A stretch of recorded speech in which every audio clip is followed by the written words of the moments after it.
In the bustling city of Johannesburg, a vibrant and hopeful young woman named Amina found herself captivated by a man she met online. His name was David, and their conversations quickly blossomed into a deep and passionate relationship. After months of virtual connection, they decided it was time to take their relationship to the next level and meet in person. David couldn't come to South Africa, so he suggested Amina visit him in his country. With excitement and a bit of nervousness, Amina boarded a flight overseas. David met her at the airport, and they spent a wonderful week together in a hotel, exploring the city and deepening their bond. Amina kept in touch with her family back in Africa, sharing her joy and experiences. One evening, David told Amina he wanted her to meet his parents. They prepared for the journey, a 3-hour drive to a beautiful house located outside a small town, surrounded by a dense forest. Upon arrival, Amina was greeted warmly by David's parents, who seemed to like her. However, she noticed the maids giving her suspicious looks as they carried her luggage. David showered Amina with gifts, clothes, jewelry, and the latest phone, insisting she didn't need her old one. Unbeknownst to her, he had installed a chip in the new phone to track her movements and listen to her conversations. Amina was very friendly to the maids even though David didn't want her to speak to the workers. One day, Amina started falling sick, and David cared for her. A family doctor was called to check on her. As she lay in bed, feeling weaker by the day, she noticed one of the maids that brought her food eyes conveyed a silent message: "Don't eat the food." Alarmed, Amina pretended to eat but discreetly disposed of it. Amina's heart raced as she lay in bed, feigning illness. The maid's warning echoed in her mind: "Don't eat the food." She had noticed that each time she avoided the meals David provided, she felt stronger and more alert. This newfound strength gave her the courage to start questioning the inconsistencies in David's stories. Every time she asked David for her old phone, which he had taken and replaced with a new one, he would get angry. His reaction puzzled her. Why was he so insistent on keeping her old phone?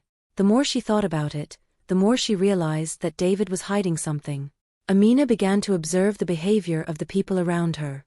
The maid seemed nervous and avoided eye contact when David was around. One maid, in particular, had become a confidante. She had hinted that David was not who he claimed to be and that the house held many secrets. When David was home, Amina pretended to be sick. This gave her the opportunity to gather more information from the maid she had grown fond of.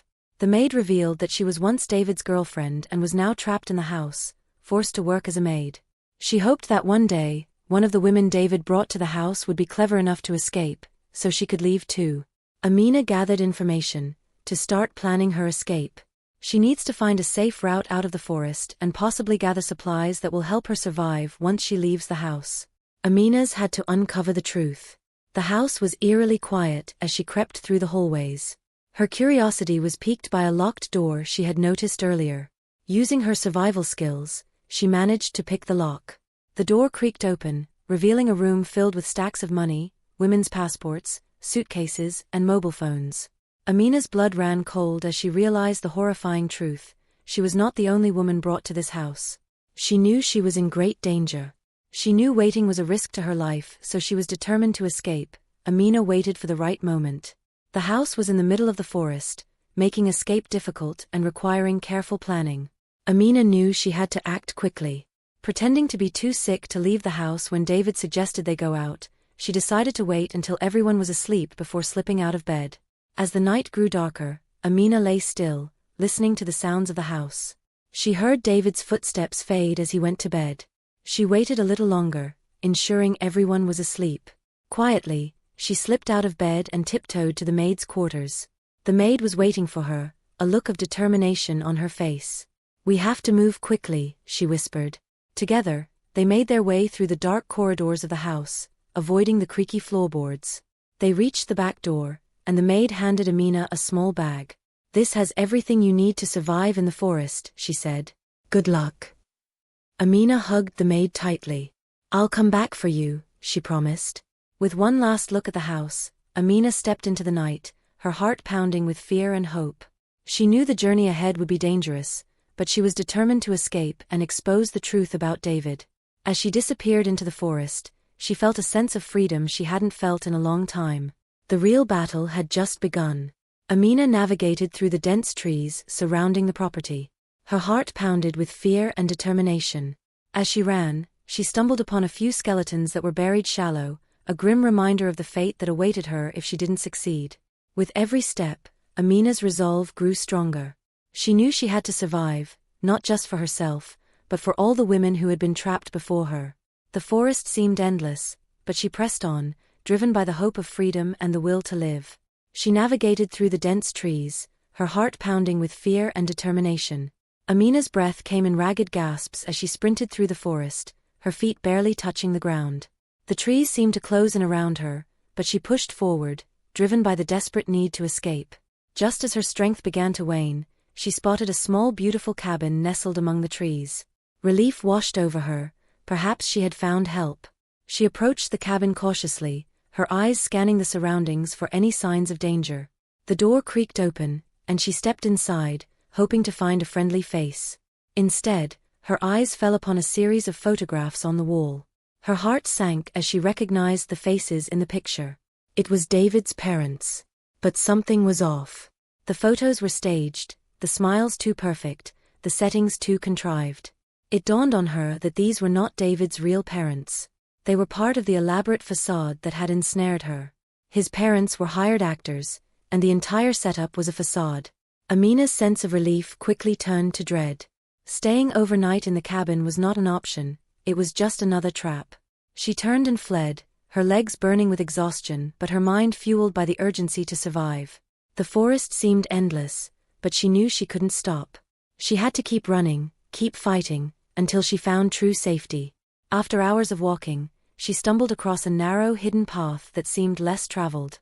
Trusting her instincts, she followed it, hoping it would lead her to safety. The path eventually led her to a small secluded town. Exhausted and wary, she approached the first house she saw, knocking on the door with trembling hands. An elderly woman answered, her kind eyes filled with concern. Amina quickly explained her situation, and the woman, sensing the urgency, took her in without hesitation. News spread and the people in the town were sympathetic and resourceful. They provided Amina with food, clothing, and a safe place to rest. They also contacted the local authorities, who were already investigating the mysterious disappearances of several women in the area. Amina was able to provide crucial information that led to the capture of the criminals who had held her captive. Amina's bravery and determination not only saved her life but was also able to save the maid who helped her and brought justice to many others. The embassy was contacted and they arranged a flight back to South Africa for her. The experience left her shaken but stronger. She learned the importance of trust and the dangers of deception. Her story was also a lesson to be vigilant at all times. She also learned how important red flags are when dating online. Her story was also a lesson to other women. Back home, Amina focused on rebuilding her life, cherishing the support of her family and friends. She vowed never to let anyone take advantage of her kindness and love again. She and the maid exchanged numbers and became friends. Through her ordeal, she discovered her inner strength and resilience, emerging as a wiser and more empowered woman. I hope you enjoyed the story. Please don't forget to subscribe to the Granny G Stories.